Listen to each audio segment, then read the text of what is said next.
네. 오늘은 과일을 드시고 차를 드시면서 들으시면 되겠습니다. 여기 앞쪽에 남은 과일들이 있으니까 모자라면 갖다 드시고요. 제 슬라이드 한 장만 넘겨주세요. 이거는 사실은 지난번 여름 반상의 마지막 슬라이드였어요. 근데 제가 까먹고 그냥 앞에서 끝내버려가지고 제가 그때 이제 여러분들한테 해주고 싶었던 이야기인데, 이게 저는 이제 친한 언니가 아일랜드에 여행을 가서 너무 아름다운 풍경을 찍어갖고 와서, 이게 이제 되게 유명한 시인의 묘에 가서 찍은 거고요. 다음 한 번 더 눌러주세요.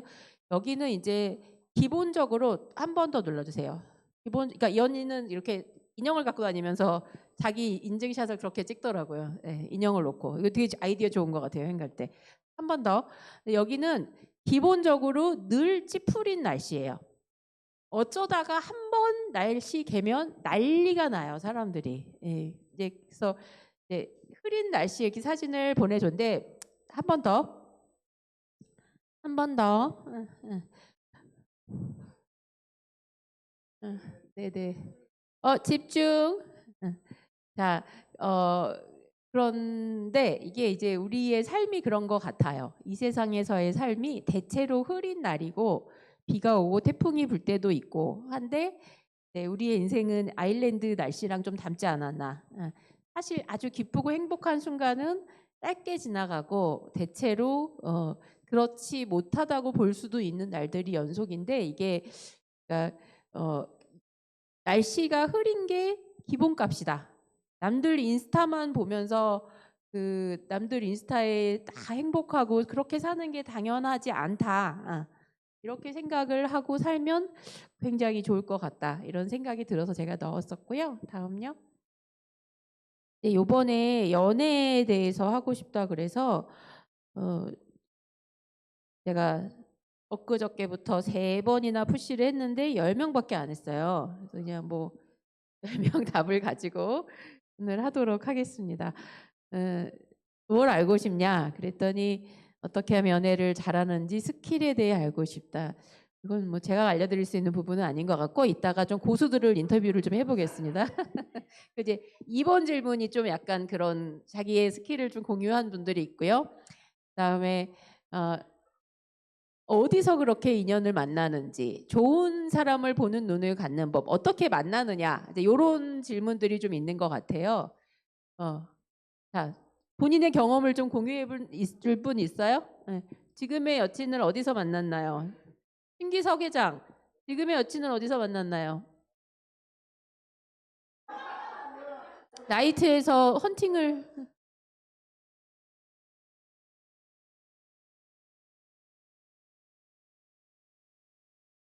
소개팅. 아, 아, 네네네네. 그 전 여자친구는 어떻게 만났나요? 다른 좋은 분, 안 좋은 분의 소개로. 응, 응, 응, 응, 응. 들어오는 소개. 예, 예. 또 소개가 아닌 게 있나요? 변수빈 총무님, 현 남친은 어디서 만났나요? 학교 동아리. 여러분, 소개팅 학교 동아리. 자, 다음으로 넘어갑니다.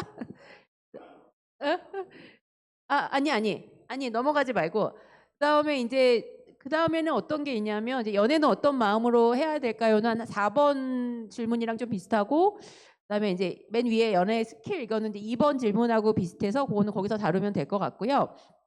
그다음에 오래 사귀는 법이라는 질문이 있고, 적당한 연애 기간이 얼마냐, 뭐 이런 질문이 있어요. 이게 약간 어떻게 보면은 네, 적당한 연애 기간이라는 게 있을까?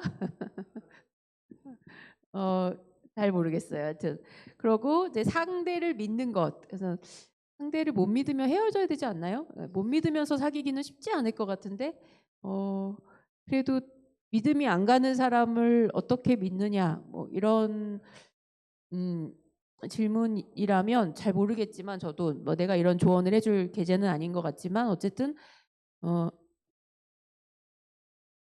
어 그냥 그러니까 내가 상대방이 어떻게 할지를 계속 의심하는 거는 별로 안 행복한 것 같아요. 그냥 내가 나의 도리를 다하면서 내가 믿을 만한 사람이 되는 게 가장 중요하지 않나 그런 생각이고요. 그다음에 이제 적당한 연애 기간 뭐 오래 사귀는 법 이런 얘기를 들어서 제가 생각이 난 게 있어요. 요즘에 이제 다음 슬라이드. 예전에 되게 이제 한 20년쯤 됐죠. 이 현빈 머리 좀 보세요. 연락촌스럽죠. 그때 엄청 멋있고 핫했는데 김선아랑 현빈이랑 이제 주인공이 요새 다시 뭐 정주행 한다고 뭐 하는 것 같은데 그 당시에 아주 선풍적이었던 드라마예요. 그래서 이제 우리 레전트한테 내가 그때 이제 아침에 회신 들고 커피 마시면서 물어 너 왜 사니? 그랬더니 삼순이 보려고 산다고 그러던 친구가 있을 정도로. 근데 이제 거기 스포일러를 좀 해보면 정여원이 현빈의 잊지 못할 첫사랑이에요.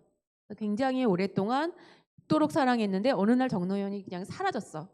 저기 그냥 연기처럼 사라지고 몇 년 동안 이제 현빈은 굉장히 힘든 시간을 보내고 삼순이랑 이제 거의 잘 되려고 이렇게 썸을 타고 있는데 갑자기 정여원이 컴백을 한 거야. 이제 그래가지고 이제 그 내가 잊혀지지 않는 장면이 정여원이 현빈이가 정여원의 발을 씻어줘요.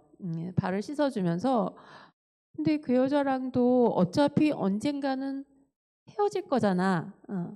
그런데 왜 굳이 그 여자를 만나려고 해? 뭐 이렇게 물어보니까 현빈이 거의 눈물을 참으면서 삼키면서 울음을 삼키면서 우리는 모두 죽을 줄 알면서 살잖아. 그리고 얘기를 하는데 그 장면이 너무너무 정여원 연기를 여기서 너무너무 많이 성장을 했었어요.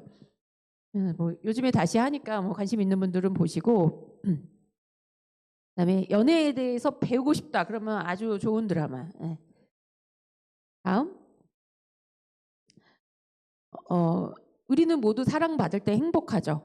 사랑받는 행복을 누리고 싶어서 연애에 대해 관심을 누릴 텐데 사실은 제가 좀 찬물을 끼얹는 얘기를 하자면 다음 나를 무조건 영원히 사랑해주는 사람은 있다 없다. 무조건이라고 하면 있는데 드라마, 남의 인스타, 뭐 엄마 친구 아들 딸 뭐 이런 데 있죠. 그리고 현실에서는 사실 내가 뭘 어떻게 깽판을 치든 나를 사랑해주는 사람은 없죠. 사람은 없죠. 나를 무조건 영원히 사랑해주는 분은 계신데 사람은 아니죠. 그분은. 그 생각을 좀 하고 살았으면 좋겠고요. 그래서 좀 너무 이렇게 비현실적인 로망, 이렇게 막 과도한 기대, 그리고 그거와 비교했을 때 지금 내 현실이 더 비참하게 느껴지고 외롭게 느껴지는 그거는 좀 아닌 것 같다. 드라마랑 나의 현실을 가지고 비교를 하거나 남의 인스타를 자꾸 보고 이러지 말자. 뭐 이런 생각이고요. 다음. 두 번째 질문. 나만의 연애 노하우, 스킬을 다 자기의 스킬을 이제 공유해 주셨는데 이제 공유 안 한 사람도 여러 분 계신 것 같아요. 상대방이 좋아야 하는 것이 무엇인지 눈치 있게 잘 파악하고 같이 즐겁게 시간을 보내며 솔직하게 자신의 마음을 표현하는 거. 여기에 뭐 답이 다 있어요. 왜 이렇게 좋아하지? 평점에 뭘 보고 이렇게 빵 터지셨어요? 영민이께 뭔지 알 것 같아요?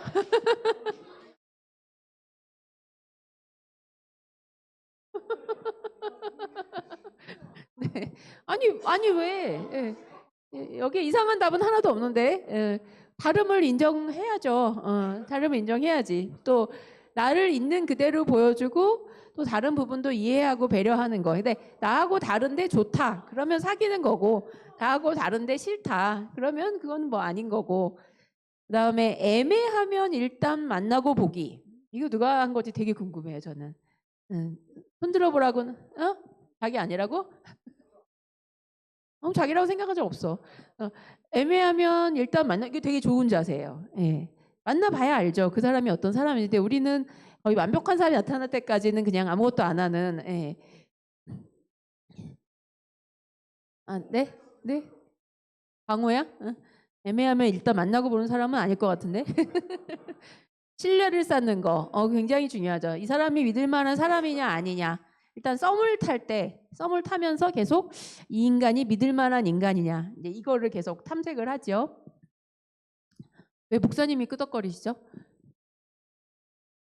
하실 말씀이 아니신가요? 네. 배려를 하고 표현을 많이 해야 돼. 이거 다 하면은 선수예요. 근데 이게 말이 쉽지 이게 현실이 어렵죠. 쓴 사람들도 이렇게 하지는 못할 거예요. 쓰기는 썼지만 실제로의 실천이 어떤지는 그 사람의 이성 친구한테 물어봐야 돼요. 제가 인터넷 검색을 해봤어요. 다음. 그래도 어떻게 고명이를 어떻게 좀 청년회를 탈출시키기 위해서 나도 잘 모르기 때문에 검색을 해봤어요. 근데 이게 플러팅이라는 게 원래 옛날에는 되게 부정적인 말이었어요. 원래 사전적인 의미는 좀 추근거리고 찝쩍거린다는 뜻인데 최근에는 이렇게 연예인들끼리 이렇게 약간 긍정적인 의미로 많이 이제 방송에서 얘기를 하면서 아주 흔한 말이 돼버렸죠. 불과 이제 몇 년 전까지만 나 때는 너 왜 꼬리 쳐? 뭐 이런 얘기를 했던 것 같은데 그것은 정말 라떼인 것 같고요. 이거 괜찮은 것 같아요. 주변 사람을 챙기면서 좋아하는 사람 하나 더 주기. 좀 챙겨주는 거.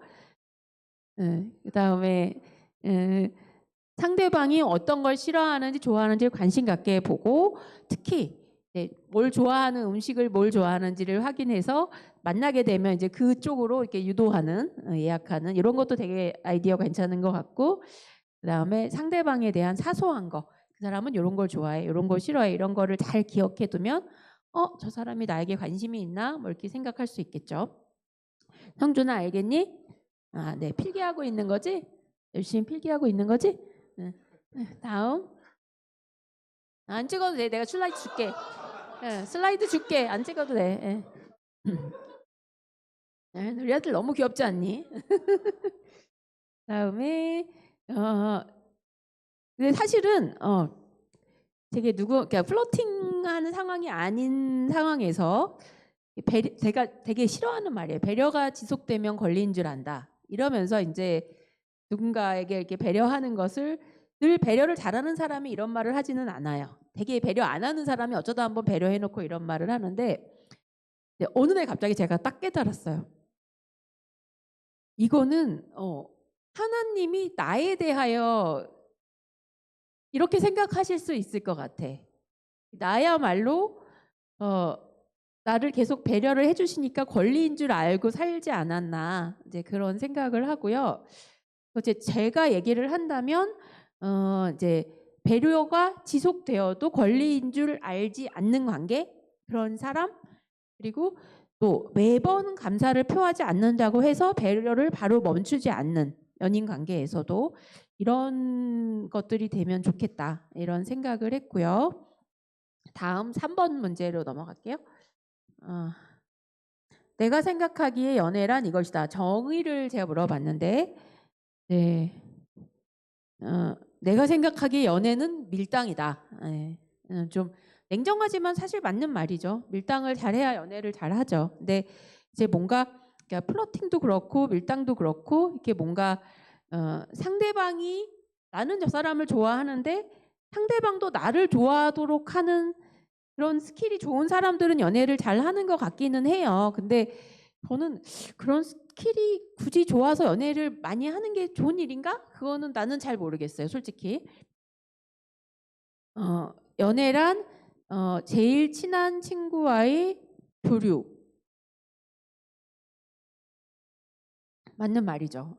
가장 친한 이웃, 가장 친한 일동무, 가장 친한 친구. 그래서 사람과 사람이 만나는 공부다. 운명이 아니다. 이것도 되게 명언인 것 같고요. 여러분 어떻게 이렇게 다 명언을 하세요? 맞아요. 또 서로를 존중해 주면서 비난하지 않는 거. 그래요? 너무 늦게 하셨나? 어젯밤 12시에 마감했습니다. 제가 오늘은 과일을 깎느라고 업데이트를 못했어요. 방금 전에 했어요. 그거 이따가 시간 남으면 내가 읽어줄게. 그러면 이제 그건 광고가 한 거야. 여기 없던 게 나오면 이제 예, 강호 형제가 한 거야. 예. 내 이상하면 안 읽을게. 괜찮으면 읽어줄게. 또 신뢰, 믿음, 사랑하는 것, 뭐 다 맞는 말이죠. 근데 그러니까 어떻게 보면은 이제 밀당에 대한 피로감, 더 이상 밀당은 하고 싶지 않다. 그러면은 이제 그 다음에 결혼을 생각하게 되지 않나. 그래서 질문에다가 이제 연애에서 결혼으로 넘어가는 단계에 대해 궁금합니다라고 쓴 사람이 있는데 그거는 이따가 3개월 후에 결혼하실 분께 제가 마이크를 잠깐 넘기도록 하겠고요. 어, 그, 예. 어쨌든 연애란 약간 이게 좀 기브 앤 테이크가 있기는 해요. 사실은. 근데 어쨌든 이제 서로 간에 윈윈이 되도록 평화로운 공존이 되도록 사이도 존중하는 뭐 이런 것들이 중요할 것 같고 그러니까 계약 관계랑 언약 관계의 차이를 여러분 아시죠?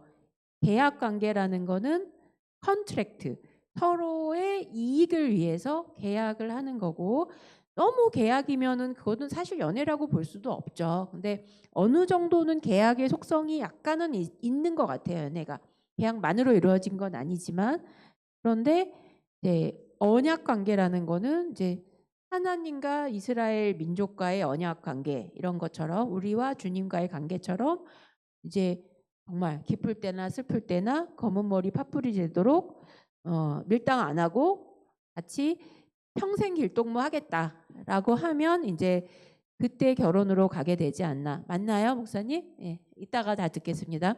제가 저번에 갑자기 시켰다고 좀 원망을 들어서 이제 미리 미리 이제 숙제를 드리는 거고요. 다음요. 성서의 사랑의 정의를 제가 몇 가지 이제 찾아봤는데 성서학당에 이제 김희석 목사님 에베소서 강의 중에 나오는 건데 사랑이란 상대방이 한 말뿐만 아니라 상대방이 하지 않은 말도 살피고 파악하여 반응하는 것. 그래서 반응한다. 영어로 response죠. 반응할 수 있는 능력. 그것이 뭐예요? 윤성준 씨? responsibility? 그렇지. 예. 그래서 책임감이 있는 연애를 해야 되고 게임 안 하기로 약속했어요. 그거는 바로 민감하게 반응하는 거. 그러려면 상대방에게 관심을 가지고 케어해야지 반응을 할 수가 있는 거죠. 다음. 이거는 한 7번을 쭉쭉쭉 눌러주셔도 돼요. 제가 지난번에 한번 강의할 때 여러분 보여드렸던 강의 사랑의 정의예요. 버튼을 좀 눌러주시고요. 사랑이란 자기 자신이나 타인의 정신적 성장을 도와줄 목적으로 자아를 확대하는 과정이다. 이야기했었죠.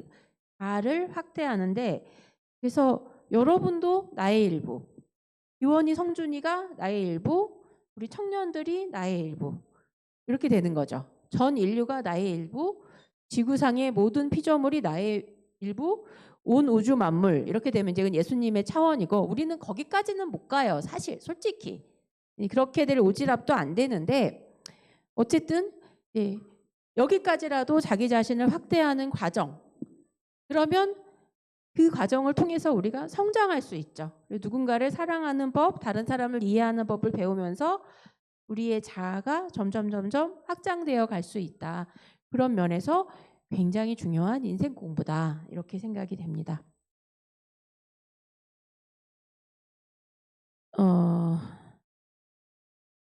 그래서 아까 얘기하던 거랑 잠깐 이제 제가 퀴즈를 잠깐 내면 나는 상대방을 믿었어요. 그런데 상대방이 누군가하고 눈이 맞아서 나를 버렸어요. 나는 충실한 연인이었는데 그는 나에게 충실하지 않았다는 사실을 깨달았어요.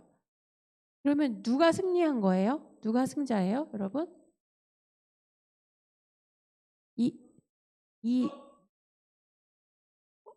그럼 네, 둘 다 맞는 말인데 이제 그 90일 성경 통독에서 송민우 목사님이 여러분 오늘도 승리하세요 하는 그 관점에서 본다면 어떤 게 승리하는 거예요?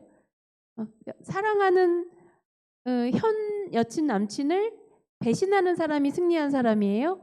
아니면은 배신 당할지언정 끝까지 그에게 신실한 이성 친구였던 사람이 승리한 거예요? 어찌 보면 후자가 승리한 거죠, 사실은. 예, 그래서 누구가 사귄다. 뭐 누가 대시했대? 깨졌다. 누가 쳤대? 이런 거 우리 되게 관심 많잖아요. 그리고 그런 거가 소문 날까 봐 또 전전긍긍 하잖아요. 그런 거 하나도 중요하지 않아요, 사실은. 예. 그런 거 절대 중요하지 않고 우리가 생각하는 그런 자존심 싸움은 사실은 굉장히 사소한 거다. 나중에 생각하면. 그래서 그런 게 두려워서 한 걸음도 나아가지 못하는 사람은 어떻게 보면 더 많은 걸 얻을 수 있는데 얻을 수 있는 게 되게 적다. 알겠습니까? 네. 안 자지? 다음에 다음 슬라이드. 그래서 이 사람이랑 사귀어서 막 좋아졌다가 어느 기간이 지나면 식어서 헤어졌다가 뱅글뱅글 도는 것 같죠.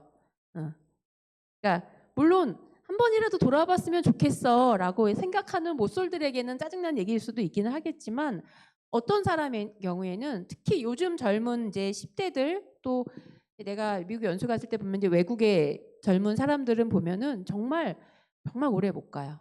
한 사람하고 뭐 거의 6개월 가면은 오래 갔다. 1년 가면 진짜 오래 갔다. 막 이럴 정도로 계속 쳇바퀴 돌듯이 서로 구애하고 만나고 헤어지기를 반복하면서 일생을 살고 있어요. 근데 네, 그거는 사실 저는 바람직하다고 생각하지는 않는데 그래도 그런 과정을 통해서 우리가 그러니까 이 나선형 계단을 우리가 올라가는데 위에서 보면은 동그라미가 뱅글뱅글 도는 것처럼 보이겠지만 사실은 계속 우리는 성장하고 있어야 해요. 사실은. 예. 그리고 이런 연애를 해야 되고요. 그래서 만났다 헤어지면서 계속 같은 일을 반복하고 있는 거라기보다는 만약에 이제 다음 슬라이드 제가 만약에 비유를 한다면 어떤 멀고 험한 인생길을 가는 도중에 우리는 계속 성장을 해야 되고 서로의 성장에 조금이라도 도움이 되는 그래서 내가 이 사람을 만났다가 헤어질 때쯤 나는 조금 더 성장해 있는 그 사람이 나랑 사귀기 전보다 나랑 헤어진 다음에 조금 더 나은 인간이 되어 있으면 우리는 성공한 연애를 한 거죠. 사실은. 그 반대도 많아요. 그렇게 되면 안 되는 거고 그 다음에 누군가가 나랑 사귀는 누군가가 나를 성장하지 못하게 한다. 그러면 그거는 저는 청산해야 되는 관계라고 생각해요. 행복한 제약이라고 생각을 하면서 마치 이렇게 착각하는 경우도 있어서 그 얘기를 드리고 싶고요. 다음 이렇게 멀고 험한 인생길을 가는 중에 길동무죠. 여기서 여기까지. 요 구간에서 뭐 요 구간까지 가는데 또 요 구간에서 요 구간까지 가는데 짧은 길동무가 될 수도 있는 거고 남은 인생길 평생 길동무가 될 수도 있고 그게 연애와 결혼의 차이겠지요. 다음 네 번째 질문. 하나님이 보시기에 흡족하실 연애는 어떤 연애일까요? 이거는 사실은 지난번 그 여름에 제가 설문지에 다음에 가을의 연애에 대해서 할 건데 그 질문을 좀 미리 올려달라 이렇게 올려서 이제 올라온 질문들이고요. 이렇게 몇 개 있어요. 그 중에 하나가 이거고 상대방을 겸손하게 대하며 존중하고 헌신하며 하나님 말씀으로 하나가 되며 아름다운 연애를 하는 거 정답이죠. 근데 이제 말은 좋은데 사실 이걸 실천하기는 너무너무 어렵죠. 어떤 상황이든 주님이 중심이 되는 연애, 하나님이 우선순위임은 변하지 않는 연애, 서로 아끼지 않고 온 마음 다해 서로 베푸는 연애, 서로 존중하고 말씀을 함께 나눌 수 있는 연애, 함께 바른 곳을 지향할 수 있는 관계, 신앙을 함께 나누는 관계 이런 것들이 다 맞는 말인데 그러니까 하나님이 그를 보는 눈으로 이웃을 바라보라. 이제 이런 말씀이 있는데 모든 이웃을 그렇게는 못 보지만 가장 중요한 이웃인 나의 연인은 하나님이 그를 보는 눈으로 나의 연인을 바라보면 되는 거죠. 어떻게 하면 이 사람이 잘 될까? 그걸 이제 진심으로 밀어주는 게 이제 진짜 흡족하실 연애라고 저는 개인적으로 생각은 하는데 단 연애가 종교가 되어서는 안 되죠. 하나님을 대체할 수는 없죠. 그래서 우리가 바람직한 관계는 이렇게 마주보는 시간이 물론 필요하지만 서로만 쳐다보고 있으면 이거는 안 되죠. 굶어 죽죠. 한 번 눌러주세요. 같은 곳을 올바른 방향을 서로가 지향하게끔 도와주는 이런 길동무라면 정말 너무 행복하겠죠. 이 힘든 세상길이. 다음. 그래서 이제 이것도 김기성 목사님 그 성서학당에서 한번 인용된 시인데 정현종이라는 분의 비스듬히예요. 이게 사람 인자가 기댄 모양이잖아요. 생명은 그래요. 어디 기대지 않으면 살아갈 수 있나요? 공기에 기대고 서 있는 나무들 좀 보세요. 우리는 기대는 데가 많은데 기대는 게 맑기도 하고 흐리기도 하니 우리 또한 맑기도 하고 흐리기도 하지요. 비스듬히 다른 비스듬히를 바치고 있는 이여. 이런 그러니까 꼭 연인이 아니더라도 친구라도 가족이라도 우리는 서로 다 조금씩은 기대고 있는데 내가 누군가가 기댈 수 있는 존재가 되면 좋겠고 좀 더 맑은 존재가 됐으면 좋겠다. 이런 생각을 하고 또 나의 연인이 된 사람이 나로 인해서 더 맑아지고 편히 기댈 수 있으면 좋겠다. 이런 생각을 하고 살면 좋겠다. 이런 생각이 들고요. 다음. 사랑은 자유하는 것이라는 이제 그 집회 강의가 하나 있었어요. 최근에 이제 다시 한번 봤는데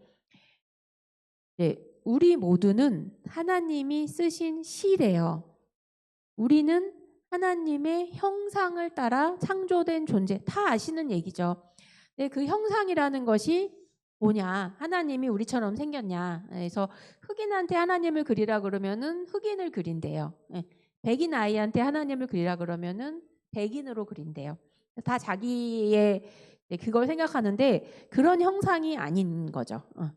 그래서 인간이라는 거를 이제 영어로 사전을 보면은 휴먼 빙이라고 이제 우리가 생각을 하는데 사실은 인이잖아요. 그리고 사이간이잖아요. 그래서 우리는 한 명, 특히 마음에 안 드는 배우자를 향해서 어이구 저 인간 이렇게 인간이라고 하죠.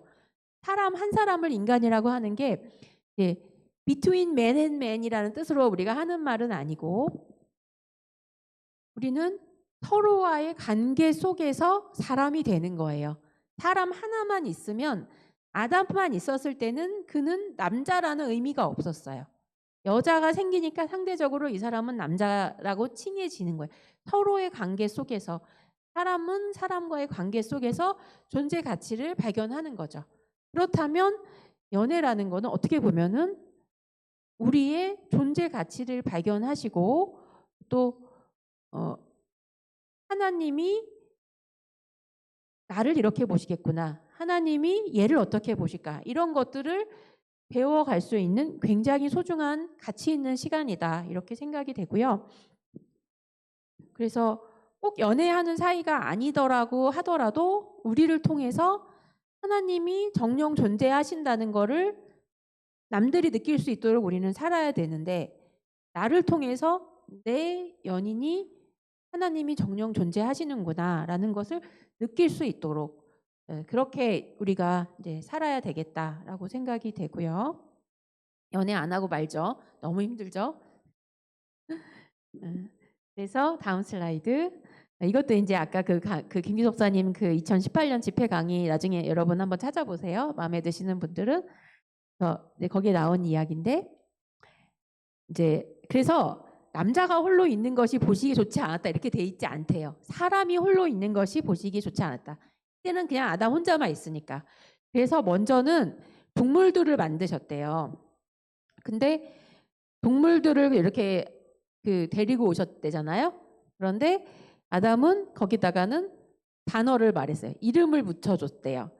뭐 개, 돼지, 소, 호랑이 이렇게 이름을 써서 이 단어를 얘기하는 거는 이제 볼 때 우리가 하는 거예요. 소아과학적으로 얘기를 하면. 근데 그걸로도 영 좀 부족하다. 뭔가 더 있어야 되겠다. 그래서 돕는 배필 하와를 만들어 주셨죠. 그랬더니 하와를 보자마자 이제 소아과적으로는 두 돌이 되어서야 나오는 문장. 이는 뭐죠? 이는 나의 뼈 중에 뼈요. 뭐 그런 얘기가 있죠. 예. 그렇게 이제 갑자기 도약을 한 거죠. 아담의 언어가. 그래서 저는 사실 어릴 적에 남자는 갈비뼈가 하나 적은 줄 알았어요. 하나 빼서 여자 만들었잖아요. 그래서 내가 이제 해부학을 배워보니까 갈비뼈 개수는 같더라고요. 그래서 뭐지? 막 이랬는데 생각을 해보니까 하나 부족하게 양쪽 다 만들면 개수는 똑같을 것 같아요. 하나 뺀 거를. 그래서 이게 꼭 뭐 의학적으로 해부학적으로 배치가 되는 말은 아니구나 막 이렇게 생각을 했는데 그 김 목사님 얘기로는 갈비뼈라는 말이 그 수메르어에서 뜻이 절친한 동료이자 생명을 나눈 사이 이 사람은 나의 갈비뼈다 이렇게 얘기를 하나 봐요. 그래서 이게 이제 단순히 여자가 남자에게 종속된다거나 그의 일부이다라기보다는 저는 사실 이렇게 제 남자 제자들과 여자 제자들을 보면서 좀 더 여성이 업그레이드 버전이 아닌가. 남자들이 조금 부족한 점들이 있어요. 예를 들어 멀티태스킹 같은 거 할 때 여러 환자를 깔아놓고 응급실에서 막 우선순위를 막 이 사람을 피를 뽑아놓고 이 사람 결과를 챙겨주고 이 사람 뭐 해놓고 이렇게 해야 되는데 여자들은 정말 잘해요. 그런 걸 멀티태스킹을. 남자들은 너무너무 괴로워해요. 그래서 그런 걸 보면서 조금 우리가 이제 그 갤럭시나 아이폰의 업그레이드 버전의 새로운 기능이 생기듯이 좀 여성이 우월하지 않나 이런 말 해도 될까요? 네, 그런 이제 생각이 들고요. 그냥 웃자고 하는 얘기고 배필들의 책임이 이제 김기성 목사님 이 강의에서 나의 사랑하는 파트너가 하나님의 뜻에 어긋나는 방향으로 달려갈 때 단호히 제지해야 할 책임까지도 있다. 그리고 필요하면 싸워야 된다. 무조건 서로 편들고 옹호하기만 하는 거는 어떻게 보면은 하나님의 뜻에 어긋날 수도 있다. 그래서 거기서는 배필이죠. 연인이라기보다는 이제 배우자를 얘기하는 건데 어쨌든 서로의 영혼의 파수꾼, 서로의 영혼의 숫돌이 되어야 한다. 이렇게 얘기를 하더라고요. 그래서 공감이 가는 이야기라 여러분에게 보여주고요. 다음. 이거 지난번에 제가 보여드렸죠. 내면화. 기준을. 우리는 사실 부모님이 올바른 기준을 내면화해서 살아가고 있는 거예요. 이 사회의 일반적인 규범을 내면화해서 그것을 상식이고 도덕이라고 생각하고 우리는 살고 있어요. 하나님이 주신 말씀, 성경에 주신 말씀을 우리는 내면화해서 크리스찬으로서 바르게 살려고 노력하고 있어요. 하지만 이 시대에 굉장히 잘못된 기준들이 많이 있죠. 연애에 대해서도 뭐 성공에 대해서도 결혼에 대해서도 그런 잘못된 기준을 내면화해서는 안 된다. 잘못된 기준에 대해서 내면화하지 않도록 우리가 단호히 저항해야 된다. 그걸 연애할 때도 꼭 생각을 했으면 좋겠고요. 다음 슬라이드. 다음 슬라이드. 그 다음에 이것도 저번에 본 거죠. 대상화, 객체화, 타자화. 그래서 내가 사랑스러운 존재가 되고 막 이렇게 그 이성이 좋아하는 거로 꾸미는 거에 대해서 너무 지나치게 생각을 하고 내가 뭐가 행복한지 나는 어떤 걸 편안해하는지에 대해서는 중요하지 않고 이렇게 되는 거는 행복한 연애는 아니에요. 그래서 상대방에게 맞춰주는 거는 중요하지만 나를 대상화해서는 안 된다. 나는 어디까지나 주체여야 되고 상대를 대상화해서도 안 돼요. 상대도 주체여야 돼요. 어느 누구도 객체가 되어서는 안 된다. 이런 걸 생각을 했으면 좋겠고요. 다음 슬라이드. 이게 제가 지금 저기 애니메이션을 이걸 잘못 설정을 안 해서 가스라이팅 요새 굉장히 많이 듣는 말이죠. 그래서 많이 듣는 말인데 이렇게 좀 쉽게 얘기하면 부정적인 세뇌라고 생각하면 돼요. 그래서 우리가 친구를 만날 때 아니야 너 할 수 있어. 너 괜찮아. 너 멋있어. 그거는 가스라이팅, 좋은 가스라이팅이죠. 근데 일반적으로 가스라이팅이라고 하는 거는 이제 이런 거, 부정적인 세뇌. 그래서 이 중에 몇 가지라도 반복해서 이야기하는 사람은 단호히 끊으세요. 친구고 연인이고. 그거는 아니에요. 그 관계는 하나님이 기뻐하시지 않아요. 4번 질문에 어긋나는 상황이에요. 그리고 반드시 그런 관계는 길게 가면 안 됩니다. 가면 갈수록 더 끊기 어려워지기 때문에 친구, 동료, 선배, 연인 다 이런 관계는 거리 두는 게 최선이고요. 그거를 뼈를 갈아 넣으면서 그 관계를 유지할 필요는 절대 없어요. 다 너가 잘 되라고 하는 말이잖아. 뭐 이러면 이제 착한 사람들이 그 타겟이 되거든요. 착한 사람들은 괜히 내가 그렇게 말해서 미안해 뭐 이런 식의 이거 보라색을 지워줄래요? 이게 애니메이션 안 돼서 이 뒤에 있는 그림이 보라색을 지워줄래요? 삭제. 이 쇼로 돼서 나쁘구나. 됐어. 통과. 됐어. 내가 왜 이러는지 몰라. 다 너를 위해서 하는 말이야. 됐어요. 죄송해요. 그 다음에 다음. 다음. 자, 데이트 폭력이란 그래서 이제 이거의 극단이 데이트 폭력이죠. 생각보다 굉장히 많아요. 살인 사건까지 나는 경우도 있는데 그렇게까지는 아니더라도 성준아 데이트 폭력이 정의를 좀 읽어주겠어요?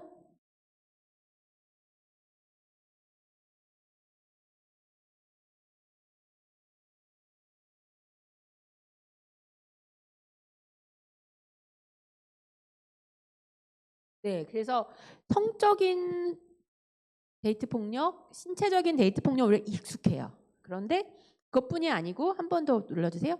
정서적, 언어적, 경제적 이런 것도 다 데이트 폭력에 들어가요. 그래서 화내는 거, 상대방의 악의참 말을 하는 거, 상대방을 비난하는 거, 협박하는 거, 상대방의 소유물을 부수는 거, 만지는 거 이런 것이 여러분 이거 해도 안 되고 당해도 안 돼요. 이런 일이 있으면 즉시 그 사람과의 관계는 당장 청산하지 않으면 그 굉장히 파국적인 결말을 맞을 수도 있어요. 다음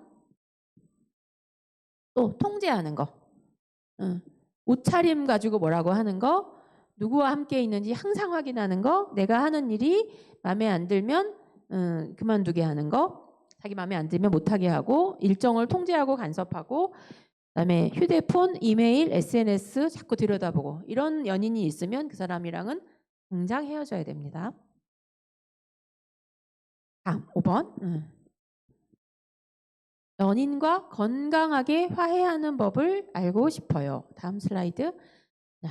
네, 여러분들이 대처 방법 하나가 더 있구나. 지지해주고 도움을 줄 수 있는 사람을 찾고 김지연 목사님. 우리 소환 지난주에 굉장히 많이 언급이 되셨던 그 오빠 연락하면은 바로 달려와서 해결해 주실 거예요. 자, 그 밖에 등등등등 경찰에 신고라도 해야 되는 거예요. 이거는 이거 녹음하고 기록하고 이런 거 아주 중요해요. 증거 남기는 거. 다음 건강하게 화해하는 법을 알고 싶어요.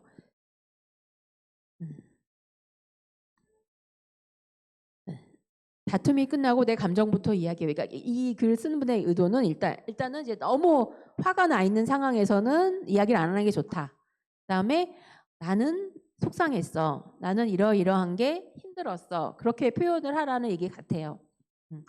그다음에 연인과 건강하게 화해하려면 일단 내가 무엇을 잘못했는가를 겸손히 생각하고 인정하며 먼저 연인에게 용기 있게 다가가 나의 잘못을 말하면서 서로에 대해 돌아보고 이해하며 부족한 것들을 사랑으로 감싸주며 올바른 화해를 하며 나가기. 이 모든 질문에 3줄 이상 되는 답이 있거든. 이게 동일인일 것 같지 않니? 그다음에 기다려주고 깊게 대화하기. 감정에 휘둘리지 않고 솔직한 대화하기. 다 아주 좋은 얘기예요. 이거를 우리가 실천하는 게 어려울 뿐이에요. 이 뚜껑이 열려 있을 때. 시간을 갖고 각자 생각 정리 후 서로의 생각을 나누며 공감하기. 싸워도 사랑한다는 말 꼭 하기. 싸우는데 어떻게 그런 말을 하니? 사랑해! 뭐 이러냐?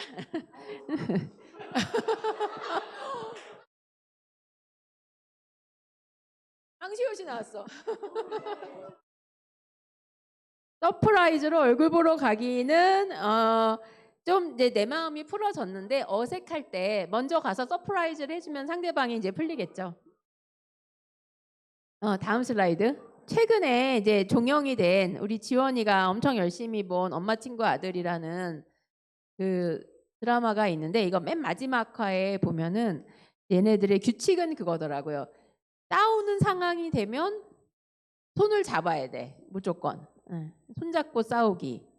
그 다음에 손을 잡아도 해결이 안 되면 그 모든 말의 끝을 용자로 붙이기. 그렇게 하면은 응? 응. 그거 데이트 폭력이지. 그거. 그건 경찰에 신고하거나 김지원 목사님한테 전화해야죠. 네.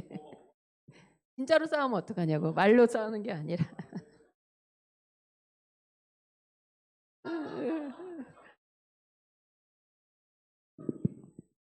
다음.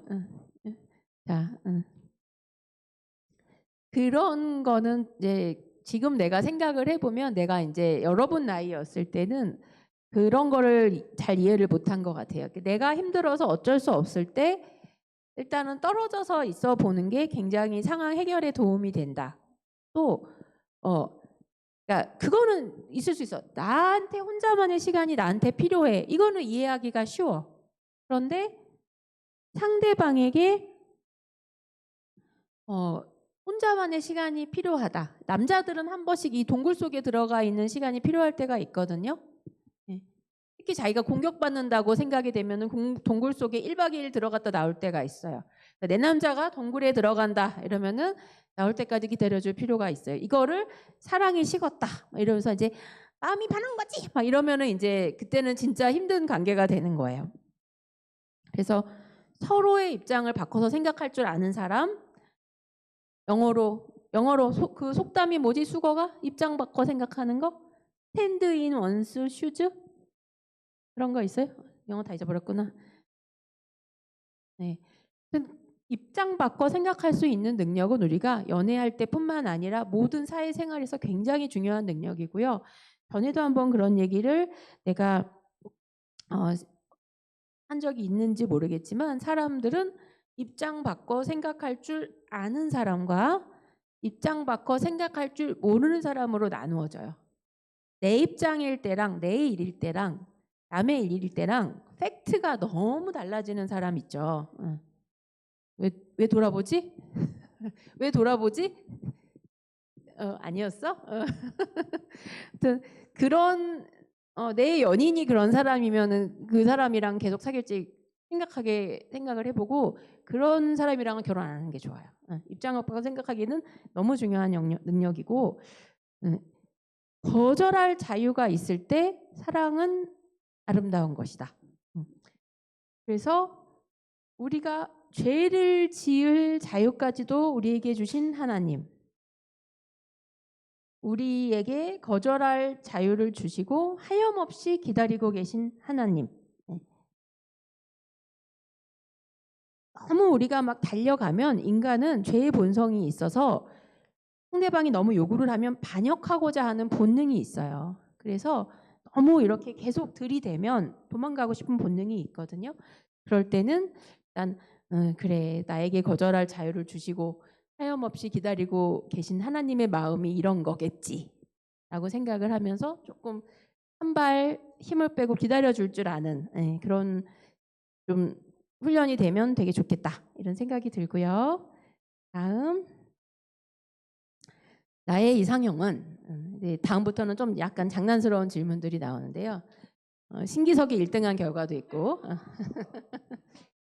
내면의 몇 짐이 외부로 드러나는 사람, 웃는 미소가 예쁘고 이해심과 배려심이 깊으며 남의 의견을 존중할 줄 아는 사람, 머리가 길고 성격이 근데 야 멋있는 남자가 이게 누가 썼는지 알 것 같은데 멋있는 남자가 머리를 길면 멋있는데 그 안 멋있는 남자가 머리를 길면 추잡스러워 보여.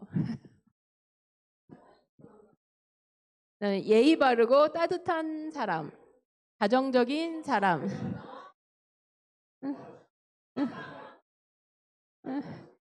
그 다음에 어, 지혜롭고 재밌는, 뭐 다정하고 본인의 일을 사랑할 줄 아는, 듬직하고 멋있는 여자친구라고 쓴 건 누군가 쓴지 알겠죠? 여러분 짜증나죠? 한번 눌러주세요. 한번 눌러주세요. 한번 눌러주세요. 지웠어요 내가. 보기 싫어하는 사람 맞을 것 같아서. 그 다음에 한 번 더 눌러주세요. 근데 내가 누군가의 이상형이 되어줄 수 있을까? 내가 이상형을 찾을 게 아니고 내가 누군가의 이상형이 되어 있으면은 나타나죠. 그 사람이. 근데 나는 어느 누구의 이상형도 되어줄 수 없는 전혀 노력하지 않으면서 이상형을 찾기만 한다면 그거는 또 곤란한 일이죠. 그래서 그에게 내가 어떤 연인이 되어줄 수 있을지 이 생각을 또 좀 많이 해봐야 될 것 같고요. 한번 다음, 네, 우리가 사람을 볼 때 되게 입체적으로 바라볼 필요가 있어요. 우리가 이제 그냥 멀리서 딱 보는 모습은 3D도 아니고 2D지 거의 이렇게 이 빙산의 일각을 그냥 위에서만 보면은 그냥 2차원적인 도형일 수 있죠. 하지만 사람은 굉장히 다양한 측면을 가지고 있고 굉장히 입체적이고 우리가 완벽하지 못한 부족한 면이 또 분명히 있어요. 그런 거에 대해서 비현실적인 완벽한 기대를 하고 있으면 그런 완벽한 사람은 결코 만날 수가 없다 이렇게 생각을 해야 될 것 같아서 일단은 어느 정도 인간을 이해하는 그런 약간 성숙하면서 과도한 기대는 하지 않는 그런 게 필요할 것 같고요. 우리 모든 인간은 다 부족한 사람이라서 우리의 결핍을 채우고자 하는 욕망은 어떻게 보면 자연스러운 거고 연애를 할 때는 우리가 뭔가 결핍이 없는 듯한 느낌을 들으니까 그럴 수 있는데 저는 또 어떤 생각이 드냐면 그 상황이 아닌 상황을 비정상적인 상황이라고 생각을 하고 혼자 있는 거에 대해서 늘 굉장히 불행하고 외롭고 보잘것없고 초라하다라고 생각하는 건 나는 아닌 것 같아요. 우리 한 사람 한 사람은 하나님이 다 사랑하시고 너무나 귀하게 만드신 사람들이고 내가 나를 스스로 귀하게 생각하고 나 혼자서 좀 이렇게 내면의 빛이 생길 때 다른 어둠에 물들지 않고 다른 사람들이 나의 내면의 빛을 보면서 또 찾아오고 모여들고 이렇게 되지 않나 이렇게 생각이 되고요. 너무 막 아무 결핍이 없어. 나르시수스 알죠? 네. 나르시수스. 자기가 너무 잘생겨서 맨날 거울만 보다가 이 호수에 비친 자기 얼굴이 너무 잘생겨서 빠져 죽었잖아요. 전혀 뭐 필요한 게 없어. 그것도 비정상이에요. 사실은 사람이. 하지만 그 결핍감에 그렇지 않은 상황은 너무 불행한 것도 비정상이다. 그렇게 생각이 되고요. 다음, 우리 청년 중 가장 연애를 잘할 것 같은 청년은 예삐가 누가 예삐? 아하, 예빈이 별명이 예삐야. 이게 지금 하트, 예삐 옆에 하트인데 그 하트가 여기서 깨졌어. 명민에 왜 물음표가 있지?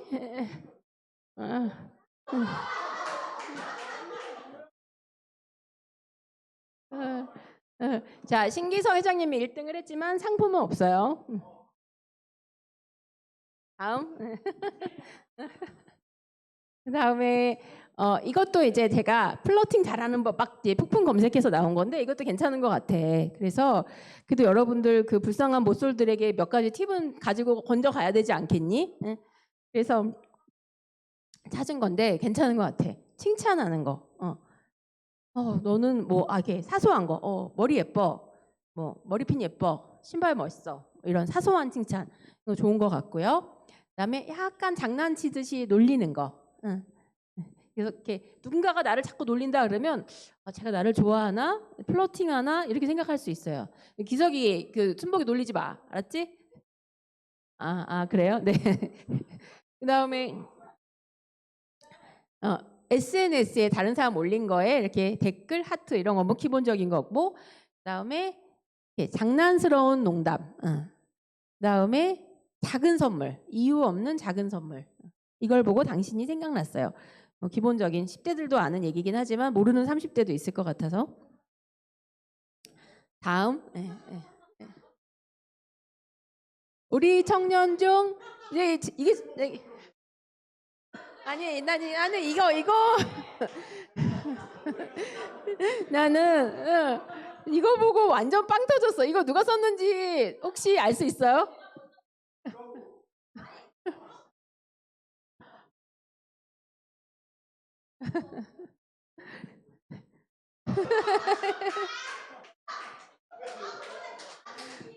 아, 그런 거야? 부인을 안 하십니다. 다음. 다음. 그 밖에 이제 질문을 몇 개 이제 들어왔는데 두 번째, 세 번째 질문은 오늘 해결을 털어야 될 질문 같아서 연인이 기독교 때문에 나를 싫어하면 어떻게 해야 할지. 이거 손절해야죠. 그거는. 근데 그 연인이 진짜로 내 안에서 하나님을 본다면 나를 싫어하지는 않을 것 같아요. 기독교 때문에. 근데 우리 기존의 기독교인들이 너무 잘못한 게 많아서 한국에는 약간 기독교에 대한 반감을 갖고 있는 사람들이 많기 때문에 그 사람이 가지고 있는 그 편견을 깨주는 것도 저는 굉장히 중요한 역할이라고 생각해요. 연애에서 결혼으로 가는 과정은 나중에 이제 목사님한테 들을 거고요. 다시 태어나도 의사로 살고 싶으신가요? 궁금해요. 이거는 지금 다음에 얘기를 하면 되나? 하여튼 뭐 저는 그래도 되고 안 해도 되고 그건 중요하지 않을 것 같아요. 하나님이 또 그때는 나를 어떤 용도로 쓰실지에 따라서 저는 뭐 상관은 없을 것 같은데 아주 힘들지만 보람 있는 직업이라고 생각하기 때문에 마다하지도 않고요. 막 난 무조건 또 해야 되겠다 이런 생각도 안 하고 뭐 우린 다시 태어나지 않을 거잖아. 이게 사실은 의미 없는 질문이죠. 다음. 그래서 이제 거의 저는 마무리로 이제 시를 좀 보여드리고 끝날 거고요.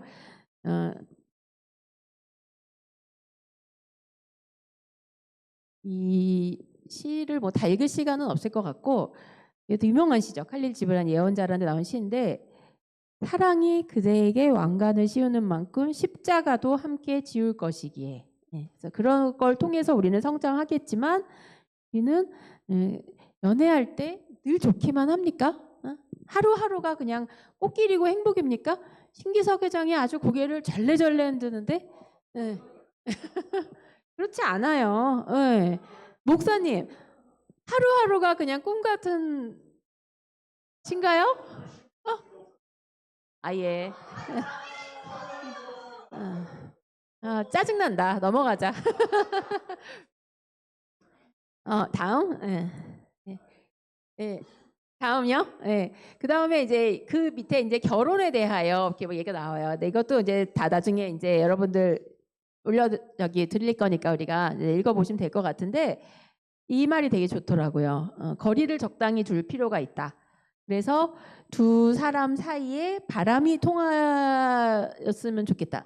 하늘의 바람이 그대들 사이에서 춤추게 하라. 이런 말이 있고 참나무와 편백나무도 서로의 그늘 속에서 자랄 수 없으니 그래서 서로의 성장을 방해하지 않는 그런 연인이 바람직한 연인이다 이렇게 생각이 되고요. 하지만 마지막 슬라이드를 주세요. 하지만 저는 되게 이 말이 너무 좋은 말이라고 생각돼요.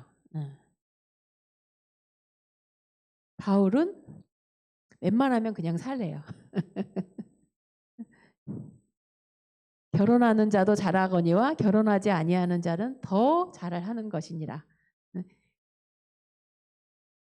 시집가도 죄짓는 것이 아니로되 육신의 고난이 있으리니 나는 너희를 아끼노라. 그래서 굳이 연애나 결혼에 대해서 막 그러지 못하는 거에 대해서 스스로를 루저라고 생각하지는 말았으면 좋겠어요. 내가 루저라고 했나요?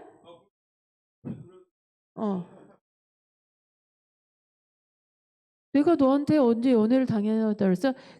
잠깐 우리 집에 가서 대화를 하자. 집에 가서 대화를 하자. 자, 저의 말은 여기까지고요. 혹시 질문이나 추가로 나는 이렇게 생각해요. 예약하지 못한 거는 뭐가 있어요? 하실 말씀 있어요?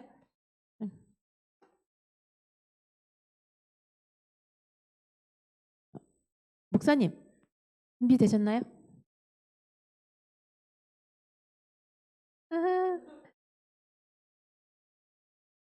우리 광호 형제 답을 봐야 되는데 내가 여기 와이파이가 없어서. 응?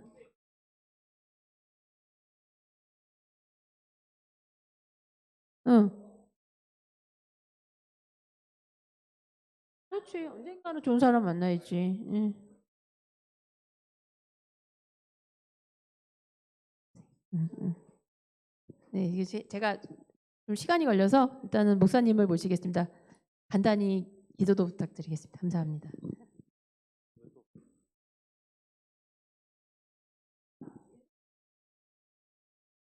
네, 우리 귀한 세미나 시간 마련해 주신 부장님께 큰 박수 감사드립니다. 네, 감사합니다. 굳이 저한테 안 주셔도 되는데 몇 가지 이제 들으면서 생각난 부분 이어서 좀 몇 가지만 말씀드리고 기도하고 마칠게요. 네, 요거는 안 보여주셔도 될 것 같고 요즘 좀 연애 같은 연애 관련된 생각, 고민들 좀 보면 서로나 상대에 대한 그 상태에 대해서 많이 고민을 하는 것 같아요.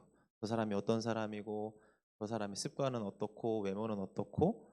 근데 제 한편으로는 상대방의 상태도 중요한데 그게 전부는 아니라는 걸 좀 짚었으면 해요. 상대방의 상태 때문에 그 관계가 건강한 건 아니거든요. 그러니까 그게 중요한 것이긴 하지만 그게 전부는 아니다. 왜냐하면 제가 생각하기에 좀 아까 그 마지막 질문 연애에서 결혼으로 넘어가는 지점 저도 들어가 봐야 알겠지만 그 들어가게 결단하게 된 하나 중 가장 컸던 게 서로에 대한 장단, 강약을 다 꼼꼼하게 안다고 해서 디테일하게 따지면 따질수록 결혼은 힘들어질 것 같아요. 아까 말씀하셨지만 안 보이는 부분이 더 많거든요. 보면 볼수록 따지면 따질수록 약점이 많고 저 자신도 그렇고 그럴수록 동행은 정말 어렵다. 근데 오늘 몇 번 언급되신 그 김기성 목사님이 예전에 중년의 부부들한테 조언을 해주셨던 것 중에 하나 그런 얘기 하셨어요. 서로를 불쌍히 여겨주라고요. 네, 저는 그게 되게 깊이 와닿았어요. 그러니까 사랑이라는 단어는 서로 사랑하셔야 잘 돼요. 이거는 저한테 너무 추상적인 단어예요. 사랑이라는 건. 그거보다는 불쌍히 여기라는 거. 서로 좀 긍휼히 여겨주라. 이것이 저한테 좀 와닿았던 것 같습니다. 서로 불쌍히 여기고 같은 곳을 바라볼 수 있는 사람이어야 되지 않을까. 그 제가 예전에 수련회 때 몇 번 언급한 에리 프롬이라는 분이 그런 사랑의 기술이라는 책을 쓰셨어요. 거기서 그런 얘기를 하시거든요. 우리는 뭐 전문 기술, 공부, 자기 역량을 위해서 열심히 연습하고 배우는데 사랑은 배우려고 하질 않는다고. 사랑도 배워야 되는 거고 연습해야 된다라는 얘기를 하시거든요. 그래서 저는 결국 이 사랑이라는 거는 계속 배워가는 관계라는 생각해요. 서로 정해진 거 아니고 계속 공부하고 서로에 대해서 나에 대해서 배워야 되는 관계 같습니다. 그리고 마지막으로 C.S. 루이스가 네 가지 사랑이라는 책에서 그런 얘기를 해요. 가장 위대한 사랑은 서로를 바라보는 사랑이 아니라 같은 곳을 보는 사랑. 서로 바라보는 사랑은 결국 파괴적이게 된다고 해요. 서로를 보면 제가 참길이랑 이렇게 사랑하면 저한테 참길이가 하나님이 되거든요. 참길이가 저만 바라보면 제가 참길이한테 하나님이 돼요. 근데 저는 하나님의 영향이 안 되거든요. 그러니까 위대한 사랑은 둘이 같은 곳을 바라보는 것이 위대한 사랑이라고 C.S. 루이스가 얘기를 하더라고요. 그러니까 어떤 사람이랑 만나서 결혼을 특히 제 경험을 생각해 보자면 이 사람이랑 같은 곳을 계속 바라볼 수 있겠다라는 생각이 들면 되는 것 같아요. 제가 저 사람을 보는 것에도 한계가 있고 그 사람이 저를 보는 것에도 한계가 있기 때문에 그 사람과 내가 같은 곳을 바라보며 살아갈 수 있겠다. 저한테는 그게 목회자의 길이겠죠. 그것을 같이 볼 수 있어서 저는 결국 연애에서 결혼이라는 단계로 넘어갈 수 있는 결단을 하게 된 것 같고요. 개인적으로 저는 혼자 있는 시간을 되게 중요하게 여기는 사람이고 혼자 있는 시간이 되게 소중한 시간이라고 생각하는 사람입니다. 그렇게 솔로의 시간들을 몇 년 이렇게 보내왔고 그런데 그것도 중요한데 그것이 어떤 사람을 만나기 위한 하나님께서 허락하신 준비의 기간이었다라는 생각도 들어요. 혼자 있는 시간이 너무 그냥 아프기만 한 시간이 아니라 우리 각자가 홀로 잘 설 수 있는 시간이라는 생각들도 잘 해주셨으면 좋겠습니다. 그러다가 어느 순간 적극적으로 여러분들이 사람들을 만날 때 하나님께서 같은 곳을 보게 하시는 사람을 만나게 해주실 것 같아요. 그런 복이 있으셨으면 좋겠습니다. 네, 이상으로 기도하고 마쳐도 될까요? 제가 잠깐 기도하겠습니다. 하나님, 우리 인생을 기계로 만들지 아니하시고 실수가 있고 흠이 있고 부족함이 가득한 자들로 이 땅에 보내셨습니다. 그래서 돕는 자가 필요하고 돌봐줄 자가 필요하고 불쌍히 여겨줄 자가 필요한 존재로 이 땅에 우리를 지으셨습니다. 먼저는 우리가 부모로부터 그것을 겪었고 또 이제는 우리가 누군가를 향해 베풀 수 있는 사람으로 우리를 성장시켜 가십니다. 하나님, 우리가 이 땅을 살아가며 나의 조건과 누군가의 조건을 따져 물어가며 거래하며 살아가는 인생보다는 우리가 연약함에도 받은 사랑을 잘 전할 수 있는 사람들로 성장케 하여 주옵소서. 우리가 만나는 이들마다 우리가 더 받기보다 더 줄 수 있는 사람들이 되게 하시며 우리의 형상을 통하여 하나님께서 여전히 하나님께서 여전히 우리를 긍휼히 여기심을 드러낼 수 있는 귀한 청년들 되게 하여 주옵소서. 이들의 인생길 가운데 주님께서 돕는 자들을 허락하시고 함께 주님을 향한 이 길에, 이 여정에 동행할 수 있는 귀한 사람들이 함께 할 수 있는 복도 허락하여 주시옵소서. 이 청년부 가운데 날마다 교제가 있게 하시고 또 귀한 분들을 보내주셔서 귀한 시간을 허락해 주신 하나님께 감사드리며 거룩하신 예수님의 이름으로 기도드립니다. 수고하셨습니다. 감사합니다. 자, 부록이 있습니다. 여러분, 안 읽어드리면 아쉬울 것 같아서. 그 목사님 말씀을 들으면서 제가 생각난 게 어디서 제가 봤는데 어떤 사람이 뭐 키 170에 연봉 2억인 사람과 키 180에 연봉 7천인 사람 중에 누굴 사귈까요? 뭐 이런 걸 어디다 뭐 올려놓은 글이 있더라고요. 그래서 좀 전형적인 게 요즘 세태인 것 같아요. 그런 걸 거기다 왜 물어요? 그런 걸 묻는 사람은 그 중에 어느 누구도 사귈 자격이 없다고 생각이 되는데 아닌가요? 제가 이상한 옛날 사람인가? 키가 170인데 연봉이 7천이라고? 아이, 그게 뭐가 중요해?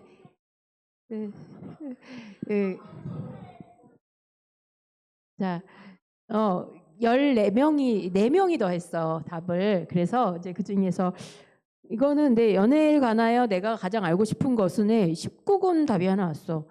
하는 법, 이렇게.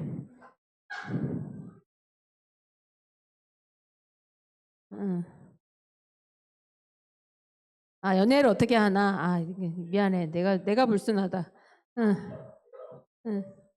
연애의 과정, 좋은 표현, 좋은 관계 유지 방법. 이건 뭐 아까 이해가 된 것 같고요. 그다음에 나만의 연애 노하우. 이거 누가 이거 썼는지 궁금해. 저는 밀고 당기지 않습니다. 그리고 표현을 잘합니다.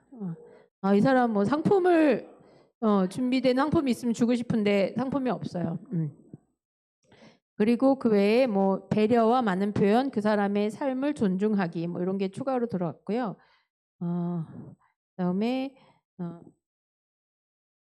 내가 생각하기 것이다. 정의한 분들이 또 추가로 들어온 게 내가 생각해 연애란 인생에서 가장 중요한 것이다. 그 정도는 아니지 않나? 연애는 문화다. 각자 다른 삶의 방식과 생각으로 살던 두 명이 만나는 거라서. 연애는 배움이다. 연애는 경험이다. 다 말되고요.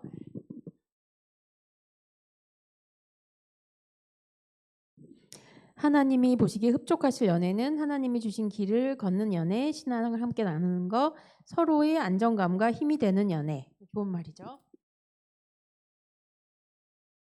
건강하게 화해하는 법에서 대화하기, 상대방의 감정을 헤아리는 것, 그리고 말을 예쁘게 하는 것. 말을 예쁘게 하는 거 되게 중요한 것 같아요. 말 까칠하게 나갔다가 이제 근데 왜 말하는 게 그래? 뭐 이러면서 이제 그다음에 큰 싸움이 되는 거죠.